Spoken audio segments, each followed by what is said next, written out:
بسم اللہ الرحمن الرحیم السلام علیکم ورحمۃ اللہ وبرکاتہ نحمدہ ونصلی علی رسولہ الکریم اما بعد۔ ایسی عورت کی کوئی نماز قبول نہیں ہوتی۔ ایک مرتبہ حمید رضی اللہ تعالی عنہ رسول اللہ صلی اللہ علیہ وآلہ وسلم کے پاس آئیں، کہتی ہیں یا رسول اللہ صلی اللہ علیہ وآلہ وسلم، میرا جی چاہتا ہے میں آپ کے ساتھ نماز پڑھوں۔ سوچیں کہ اس سے بڑی کوئی تمنا یا اس سے بڑی کوئی خواہش ہو سکتی ہے؟ رسول اللہ صلی اللہ علیہ وآلہ وسلم کی امامت میں نماز پڑھنے کا موقع مل جائے، اس سے بڑا کوئی خوش نصیب ہو سکتا ہے؟ اچھا، ذرا آگے کی بات بھی ذرا غور سے سنیے گا۔ آپ صلی اللہ علیہ وآلہ وسلم نے فرمایا، میں جانتا ہوں کہ تم میرے ساتھ نماز پڑھنے کو پسند کرتی ہو، لیکن میں کیا کہنا چاہ رہا ہوں ذرا غور سے سننا۔ آپ صلی اللہ علیہ وآلہ وسلم نے فرمایا، جو تم اپنے دار میں گھر میں نماز پڑھو گی وہ کسی مسجد میں جا کے پڑھو گی تو اس سے بہتر ہے۔ آپ صلی اللہ علیہ وآلہ وسلم نے فرمایا، چھپ کے عورت جو نماز پڑھے گی وہ سب سے بہتر نماز ہوگی۔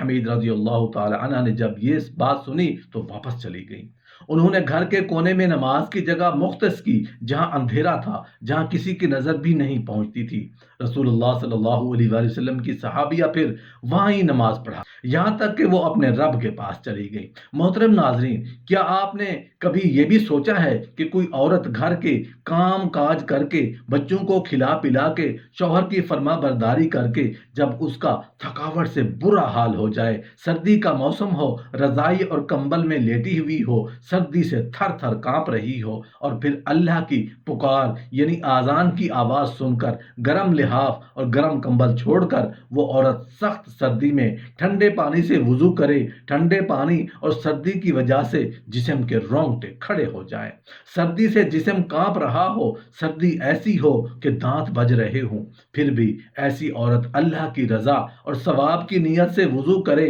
اور پھر سردی کو برداشت کر کے نماز ادا کرے اور اس کی نماز ہی قبول نہ ہو؟ کیا ایسا بھی ہو سکتا ہے؟ جی بالکل ہو سکتا ہے، کیونکہ رسول اللہ صلی اللہ علیہ وآلہ وسلم نے یہ بات بھی بیان کی تھی کہ جو عورت جوان ہو جائے جب تک سر پر دوپٹہ نہیں ہے اس کی نماز نہیں ہوتی، اور آپ نے یہ بھی فرمایا جو اپنے بالوں کو نہیں ڈھانپتی اس کی نماز بھی قبول نہیں ہوتی۔ رسول اللہ صلی اللہ علیہ وآلہ وسلم نے فرما دیا، اگر کوئی عورت خوشبو لگا کے مسجد میں جاتی ہے اور اس کی خوشبو دور تک پہنچتی ہے تو جب تک یہ عورت غسل نہیں کر لیتی اس کی نماز قبول نہیں ہوتی۔ اس لیے فرمایا، اے عورتوں کی جماعت، تم میں سے کوئی مسجد میں جانا چاہے تو خوشبو لگا کے نہ جایا کرے۔ مشکات المصابیح کی روایت ہے، جب تک ایسی عورت غسل نہیں کر لیتی اس کا یہ نماز یا عبادت اللہ کے ہاں قابل قبول نہیں ہے۔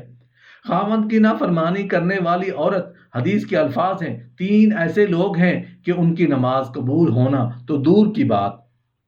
کانوں سے اوپر بھی نہیں جاتی۔ کون سے لوگ ہیں؟ غلام جو مالک کی اجازت کے بغیر دوڑ گیا ہے، وہ جا کے تہجدیں بھی پڑھے گا تو کانوں سے اوپر نہیں جاتی۔ ایسی عورت جو اپنے خامند سے کو ناراض کر کے رات گزارتی ہے اس کی نماز بھی کانوں کے اوپر نہیں جاتی۔ رسول اللہ صلی اللہ علیہ وآلہ وسلم نے فرمایا، کیا میں تمہیں ان عورتوں کے بارے میں نہ بتاؤں قبر سے سیدھا جنت میں چلی جائیں گی؟ صحابہ کرام نے عرض کیا، رسول اللہ صلی اللہ علیہ وسلم بتائیں کہ وہ خوش قسمت اور خوش نصیب عورتیں کون کون سی ہیں؟ فرمایا، زیادہ بچے جننے والی عورت، زیادہ بچے پیدا کرنے والی عورت مرنے کے بعد قبر سے سیدھا جنت میں جائے گی۔ فرمایا، جب شوہر ناراض ہو جائے تو شوہر کو راضی کرنے والی عورت، شوہر کو جلد منانے والی عورت، جب شوہر ناراض ہو جائے تو شوہر کے ہاتھوں میں ہاتھ رکھ کر جو بیوی کہتی ہو، اے میرے سرتاج، جب تک آپ راضی نہیں ہوں گے میں کھانا نہیں کھاؤں گی، جب تک آپ راضی نہیں ہوں گے میں پانی نہیں پیوں گی،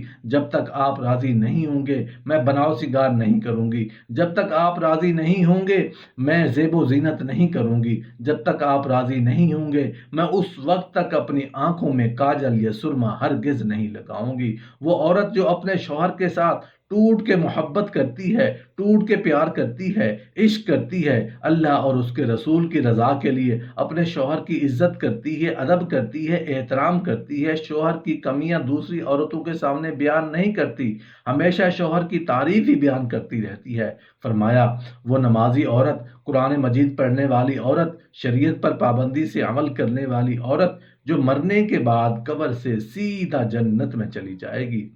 رسول اللہ صلی اللہ علیہ وآلہ وسلم نے فرمایا، عورت اللہ تعالیٰ کی بہترین مخلوق میں سے ایک مخلوق ہے۔ مرد کے لیے یہ ایک خاص نعمت ہے، انسان کے لیے یہ عورت اللہ کا احسان بھی ہے۔ اسلام نے عورت کو ایک بلند مقام دیا۔ اسلام نے عورت کو سونے چاندی زیورات اور ریشم کے استعمال کی اجازت دی ہے تاکہ عورت ان چیزوں کی مدد سے اپنے حسن کو مزید بڑھا سکے۔ رسول اللہ صلی اللہ علیہ وآلہ وسلم نے صحابہ کرام کو تاکید کرتے ہوئے یہاں تک فرمایا، میرے صحابہ، جب تم کافی عرصے بعد سفر سے واپس لوٹو تو اچانک گھر میں نہ چلے جایا کرو، بلکہ اپنی عورتوں کو اتنا موقع ضرور دو کہ وہ بن سنور کر خوبصورت ہو کر بڑے پیار اور محبت سے تمہارا استقبال کر سکیں۔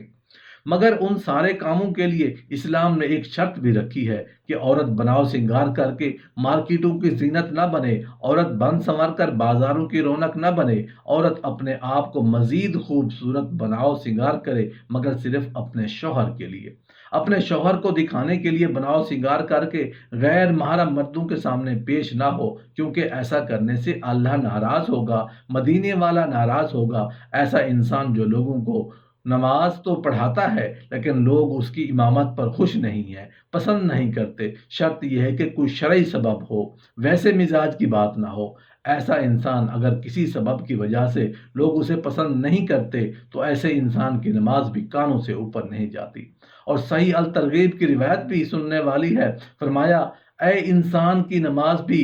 کانوں سے اوپر نہیں جاتی جس کو کہا نہیں گیا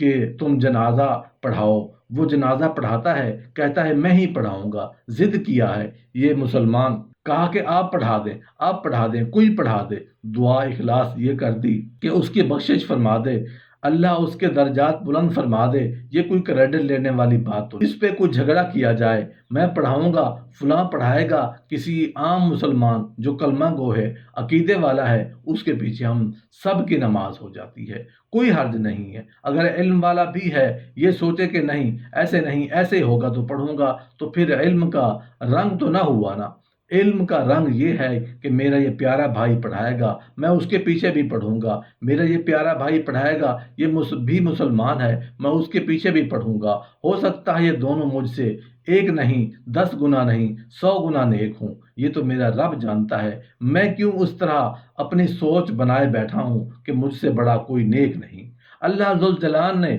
ایسے نیک بندے دنیا میں رکھے ہیں، ہم نے کبھی ان سے ملاقات نہیں کی ہوگی۔ اللہ کے بڑے بڑے نیک بندے ہیں۔ امام بغوی کہا کرتے تھے، تقویٰ کی تعریفیں تو لوگ بہت کرتے ہیں، تقویٰ ایک یہ بھی ہے کہ اس وقت تک انسان صحیح متقی نہیں بنتا جب تک دوسروں کو اپنے سے اچھا نہیں سمجھتا۔ ایسا تقویٰ بھی ہمیں نصیب فرمائے۔ اللہ جل شانہ سب کو اپنی رحمت نصیب فرمائے اور سب کی عبادتیں قبول فرمائے، آمین یا رب العالمین۔